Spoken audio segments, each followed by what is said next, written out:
Dear students, today we are going to learn the second chapter of your Beehive English of class 9th. As you can see here, the name of the chapter is The Road Not Taken, जिसका मतलब होता है कि वह सड़क जिसको चुना नहीं गया, ऐसी सड़क जिस पर यात्रा नहीं की गई है। ये जो पोएम है ये रॉबर्ट फ्रॉस्ट के द्वारा लिखी गई है। रॉबर्ट फ्रॉस्ट इसके पोएट हैं। तो चलिए शुरू करते हैं। तो पहले इस पोएम के बारे में थोड़ा सा पढ़ लेते हैं। We just want to read 3 or 4 lines written above your textbook on this chapter. This well-known poem is about making choices. यह प्रसिद्ध कविता, well-known means होता है famous, यह प्रसिद्ध कविता जो है is about making choices. यह आपके चयन के बारे में, choices के बारे में, चुनाव के बारे में है कि हमें अपने जीवन में किस प्रकार से किसी भी परिस्थिति में जहां हमारे पास 2 या 2 से अधिक ऑप्शंस हों, चॉइसेस हों, तो कैसे हम वाइज डिसीजन लें, कैसे हम उपयुक्त चुनाव करें। And the choices that shape us, और वो चॉइसेस जिनका हम चुनाव करते हैं वो हमको किस प्रकार से शेप करती हैं, किस प्रकार से हमें आकार देती हैं, या हमारे जीवन में, हमारे भविष्य में किस प्रकार से हमको आगे बढ़ाती हैं। Robert Frost is an American poet. Actually Robert Frost is an American poet who rights simple. जिनकी जो लेखनी थी, जिनका जो रचनाएं थी वो सिंपल थी but insightful.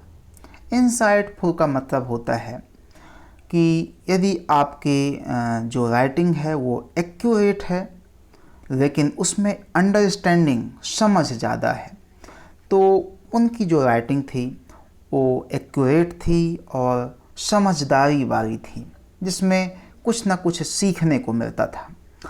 About common ordinary experiences, उनकी जो राइटिंग थी वो सामान्य, कॉमन मीन्स सामान्य होता है, तो सामान्य तौर पर जो अनुभव होते हैं उनकी समझ के बारे में उनकी राइटिंग होती थी। चलिए अब एक्चुअल चैप्टर को चालू करने से पहले इस चैप्टर के बारे में थोड़ी सी जो हमने टाइटल पढ़ा है, द रोड नॉट टेकन। कई बार हम अपने जीवन में, ख़ास तौर से जब हम अपनी पढ़ाई पूरी कर चुके होते हैं या पढ़ाई के दौरान भी, छात्र जीवन में भी, हर समय हमें कई ऐसी परिस्थितियों से गुजरना पड़ता है जहां हमको चुनाव करने होते हैं कि हम इन दोनों में से कौन से रास्ते को चुनें। तो यहाँ आप एक इमेज देख रहे हैं। यहाँ तक आने के बाद ये रोड जो है डाइवर्ज हो गई है। डाइवर्ज मीन्स होता है बट जाना, विभाजित हो जाना। अब हम यहाँ तक तो सीधे चलते आए हैं, अब हमको आगे जाना है, तो हमें ये चुनाव करना है कि कौन सा रास्ता हमारे लिए बेहतर होगा।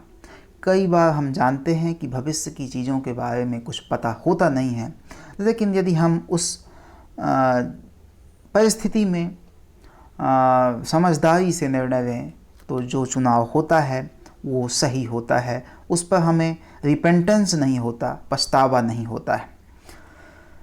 तो इसमें 4 स्टेंजाज हैं, ये 4 स्टेंजा की पोएम है। इसमें पहले में देखिए, 2 roads डाइवर्ज्ड in a yellow would. इस पोएम में मैं पढ़ाने के पहले बता दूं, कई सारे शब्द सांकेतिक रूप में प्रयोग किए गए हैं जिनका शाब्दिक अर्थ तो कुछ है लेकिन वो यथार्थ में कुछ दूसरी चीज़ों को भी इंगित करते हैं, तो इनको आपको समझते जाना है। 2 roads diverged in a yellow wood. एक रोड थी जो दो रोडों में विभाजित हो गई है। कहाँ? येलो वुड्स में। वुड मीन्स जंगल भी होता है, फॉरेस्ट होता है, और उस फॉरेस्ट में जो येलो वर्ड यूज हुआ है इसका शाब्दिक मतलब ये है कि उस जंगल की जो पत्तियाँ थीं अब वो गिरने वाली थीं।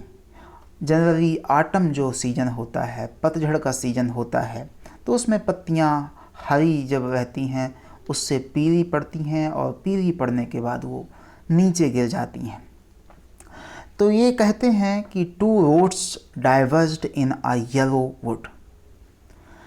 एक जंगल है जिसमें पतझड़ का मौसम है, यहाँ आपको समझना है, ये आटम का सीजन है, और ये उसी फॉरेस्ट में ये रोड जो है दो भागों में विभाजित है। And sorry I could not travel both. मैं इन दोनों में भी कभी नहीं गया हूँ। मैं इन दोनों रास्तों पर अभी कभी नहीं गया था। And be one traveller. अब चूंकि मैं एक ही यात्री हूँ, ट्रेवलर मीन्स होता है यात्री जो किसी यात्रा पर निकलता है। एंड बी वन ट्रेवलर, एक यात्री होने की वजह से मैं दोनों रास्तों पर जा भी नहीं सकता। And sorry I could not travel both and be one traveller, एक यात्री होने के कारण मैं दोनों रास्तों पर नहीं जा सकता। इसलिए long I stood. Stood means stand का पास्ट फॉर्म है। स्टैंड मीन्स खड़े रहना, या यहाँ इसका मतलब है खड़ा रहा।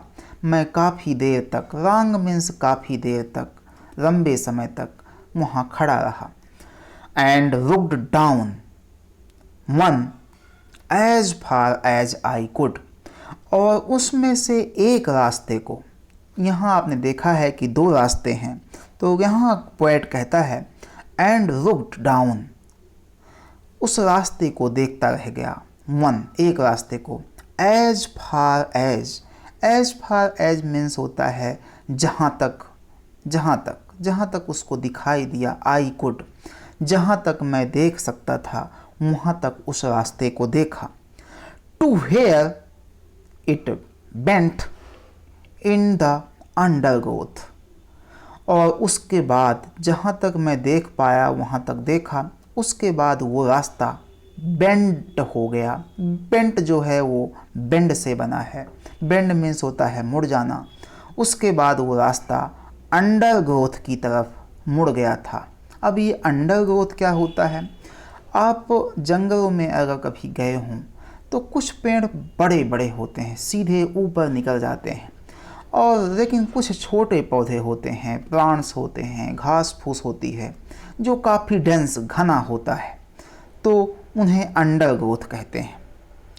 यहाँ लिखा भी है dense growth of plant and bushes, झाड़ियों और पेड़ पौधों का एक घनी आबादी जो है वो अंडरग्रोथ है। तो कहता है कि वो रास्ता जो एक था उसको मैं काफ़ी दूर तक देखा, उसके बाद वो मुड़ गया तो वहाँ से दिखाई नहीं दिया। ये तो इसकी मीनिंग है। अब यहाँ इसकी जो शाब्दिक मीनिंग थी वो आप समझ गए। इसका सांकेतिक सिंबलिज्म क्या है, सांकेतिक महत्व इसका क्या है? तो हम जानते हैं कि पृथ्वी में जो भी यात्रा है या आता है वो एक ट्रेवलर है। क्या है? यात्री है, और उसको इस ज़िंदगी के रास्ते में ट्रेवल करना होता है। लाइफ जो है ये एक रोड है, और उसमें बहुत सारे मोड़ आते हैं, बहुत सारे चॉइसेस आती हैं जिन पर हमें डिसीजन लेना पड़ता है कि हम इनमें से क्या चुनें। यहाँ येलो वुड आया है, तो यहाँ कवि ये कहता है कि इस संसार में पोएट से ज़्यादा उम्र के लोग बहुत सारे हैं। येलो ढलती उम्र का भी प्रतीक होता है, ओल्ड एज का प्रतीक होता है। जैसे पेड़ की पत्तियाँ जब ज़्यादा वो मैच्योर हो जाती हैं तो फिर पेड़ से अलग होकर झड़ जाती हैं, उसी प्रकार यहाँ कहा गया है कि पोएट की उम्र से ज़्यादा बड़े लोग यहाँ बहुत सारे हैं, और यहाँ मैं एक यात्री के रूप में हूँ जो इस संसार पे आया हूँ, और एक ऐसी जगह पर आ गया हूँ जहाँ मुझे चुनाव करना है कि मैं कौन से रास्ते को चुनूं। चलिए सेकंड स्टेंजा में चलते हैं। Then took the other. अभी आप पीछे देखे होंगे, ये देखिए, इसमें लिखा था एंड लुक्ड डाउन वन। यहाँ एक को देखा है और उसको वहाँ तक देखा जब वो बेंट नहीं हो गया, मुड़ नहीं गया, क्योंकि मुड़ने के बाद रास्ता सामने का नहीं दिखता है। अब यहाँ कहता है एंड टुक द अदर। अब मैं दूसरे रास्ते को देखा। Just as fair means the other road was looking just as good as the previous one. जो ये दूसरा रास्ता था ये भी पहले जैसा ही अच्छा था, उसकी कंडीशन भी पहले जैसी ही अच्छी थी। As fair means as good या सिमिलर, उसी के जैसा था। And having perhaps the better claim. और कवि ने कहा कि शायद वो बेटर चॉइस थी। क्लेम मीन्स होता है यहाँ चॉइस, इसका मतलब है उसने कहा कि उसको देखकर लगता था दूसरे रास्ते को, अदर रास्ते को, जो दूसरा रास्ता था उसको देख के लगता था कि शायद ये एक बेटर चॉइस होगी, ज़्यादा अच्छा चुनाव होगा, ज़्यादा अच्छी चॉइस होगी अगर मैं इस रास्ते से गुजरूं तो। लेकिन अभी उसमें गया नहीं है।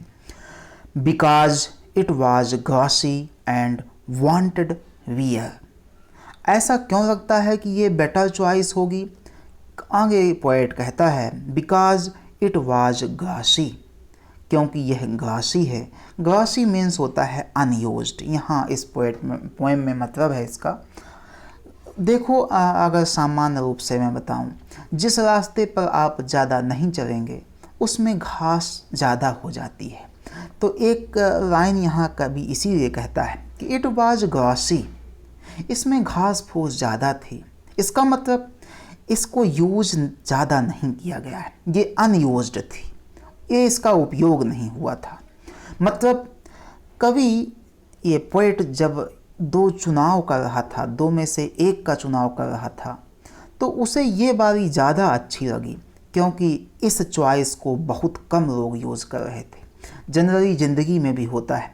वीडियो थोड़ा बड़ा हो जाए तो उसको माइंड नहीं करिएगा, आपको समझ में आना चाहिए।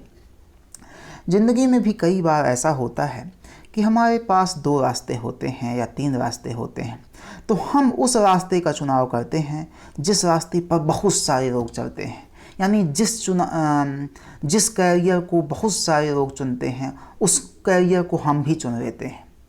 जबकि कवि यहाँ कहता है कि द बेटर चॉइस, ये उसके लिए बेटर चॉइस है क्योंकि इसको किसी ने अभी यूज नहीं किया है। It was glossy and wanted wear means it had not used. Wanted wear मतलब ये रास्ता चाहता है कि मेरे ऊपर कोई चले। वियर मीन्स होता है वैसे बर्दाश्त करना, पहनना भी होता है, यहाँ चलना समझ लीजिए। तो कवि कहता है कि ये रास्ता ग्रॉसी है, यहाँ खूब सारी घास है, मतलब इस पर लोग चले नहीं हैं इसलिए घास इसकी ख़राब नहीं हुई है। एंड वांटेड वियर, और ये रास्ता अनयूज्ड है, इसको यूज्ड नहीं किया गया है अभी तक, और चाहता है कि इस रास्ते पर कोई चले। तो ज़िंदगी में भी कई बार ऐसा होता है कि हम भेड़ चाल चल देते हैं, यानी जिस कैरियर को लोग ज़्यादा पसंद करते हैं, ज़्यादा लोग उसको प्रेफर करते हैं, उसी कैरियर को हम भी चुन लेते हैं और आगे चलकर वो हमारी सबसे बड़ी गलती होती है। Though as far that the passing there, though means होता है तथापि, यद्यपि। As far that the passing there, जहाँ तक उस पर गुजरने का सवाल है। As far that the passing there, उस रास्ते पर चलने का सवाल है। अगर हम उस पर चलते हैं, उस पर चल कर देखते हैं तो क्या पाते हैं? Had worn them really about the same. अगर हम उस रास्ते पर चलते हैं तो हम ये पाते हैं कि ये रास्ता भी सेम है, पहले जैसा है। वॉर्न जो है ये इसी का थर्ड फॉर्म है। Wear, war, born.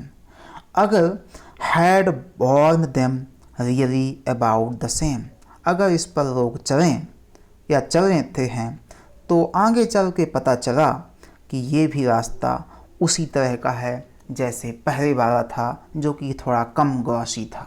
यहाँ आपको 3-4 मीनिंग्स दी हैं, आप इनको देख लीजिएगा। इसके बाद स्टैंजा 3 में चलते हैं। And both that morning equally lay in leaves no step had trodden back. यहाँ फिर से समझिए। अब कवि वहाँ पोएट वहाँ खड़ा था, डिसाइड कर रहा था कि मुझे किस रास्ते पर जाना चाहिए। तो अगली सुबह जो है, मॉर्निंग के समय, वो देखता है कि उन दोनों रास्तों में इक्वली बराबर बराबर ही पड़ी हुई है, रे मीन्स पड़ी हुई है, रीप्स पत्तियाँ। एंड बोथ दैट मॉर्निंग, उस मॉर्निंग, जिस मॉर्निंग में पोएट वहाँ डिसीजन कर रहा था कि किस रास्ते पर जाऊँ, तो उसने देखा कि वहाँ दोनों ही रास्तों पर इक्वली माने एक जैसी ही, इक्वली मीन्स समान ही पत्तियाँ गिरी हुई थी, पड़ी हुई थी। No step had trodden back, और उन दोनों रास्तों पर कोई भी अभी चला नहीं था। नो स्टेप, स्टेप मीन्स वैसे कदम होता है, तो कहता है कि वहाँ किसी के कदम अभी दिखाई नहीं दिए थे। जैसे हम जब चलते हैं तो पैरों के जो निशान बन जाते हैं, या तो पत्तियों में बन जाएंगे, अगर तो थोड़ा पत्ती काली हो जाएगी क्योंकि पीली थी पत्तियाँ, आपने पहले ही पढ़ा। अगर कोई उसमें पैर रखता तो पैर के निशान काली मिट्टी के बन जाते। तो कहता है no step had trodden black, किसी के चलने के द्वारा उन पत्तियों पर काला रंग या काला निशान नहीं बना था। ट्रॉडन मीन्स होता है वॉक्ड ओवर, चलने पर। नो स्टेप हैड ट्रॉडन मतलब no one had walked over on both the roads. किसी व्यक्ति ने उन रास्तों पर अभी कोई भी व्यक्ति उन रास्तों पर नहीं गया है जिससे वो बिल्कुल फ्रेश दिख रहे हैं दोनों रास्ते। Oh I kept the first for another day, तो मैंने क्या चुना, कवि कहता है, पोएट कहता है आई केप्ट, आई कीप से बना है, आई kept the first for another day, मैंने डिसाइड किया कि ये जो पहला वाला रास्ता है इसमें मैं किसी दूसरे दिन चलूँगा।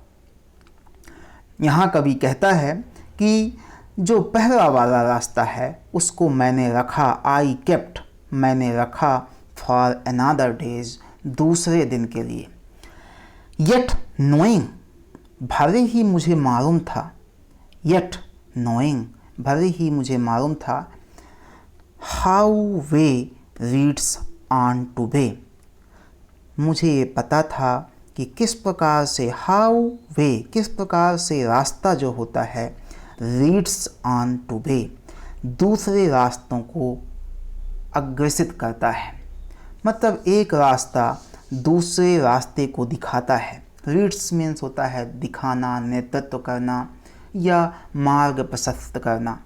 वो कहता है कि अगर मैं दूसरे रास्ते पर चला जाऊंगा, क्योंकि पहले रास्ते को तो दूसरे दिन के लिए रखा था, तो कहता है कि अगर मैं आगे चला जाऊंगा दूसरे रास्ते में, तो ये मैं जानता हूँ कि कोई भी रास्ता आगे चल के नए रास्तों को जन्म देता है।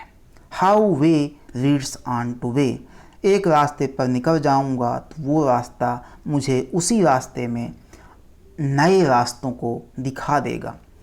आई डाउटेड, इसलिए मुझे डाउट है, मुझे शंका थी, मुझे शंका हुई, if I should ever come back, कि मैं कभी वहाँ से लौट भी पाऊँगा दूसरे दिन जाने के लिए कि नहीं। जैसे यहाँ बोला है कि दूसरे दिन के लिए मैं पहला वाला रास्ता रख लिया हूँ, तो कहता है कि मुझे शंका है कि मैं कम बैक मीन्स वापस होना, क्या मैं वापस आ पाऊँगा या नहीं आ पाऊँगा। अब यहाँ फिर से ज़िंदगी का देखिए, कहते हैं कि अगर हम किसी एक रास्ते पर निकल पड़ें, किसी एक चॉइस को चुन कर लें या एक करियर को पकड़ लें, तो फिर उस कैरियर से वापस आना संभव नहीं होता है। होता संभव है केवल वही कि या तो हम उस कैरियर में खुश होते हैं या वो चुनाव हमारा गलत होता है तो हम पछताते हैं, रिपेंट करते हैं। चलिए लास्ट पैराग्राफ में आ जाते हैं। I shall be telling this with a Sai.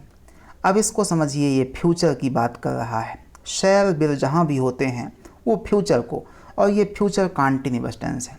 कहता है कि मैं बता रहा होऊंगा, मैं आगे आने वाली पीढ़ी को या जिस समय मैं आगे अपने रास्ते पर बढ़ चुका होऊंगा तो किसी से बताऊंगा।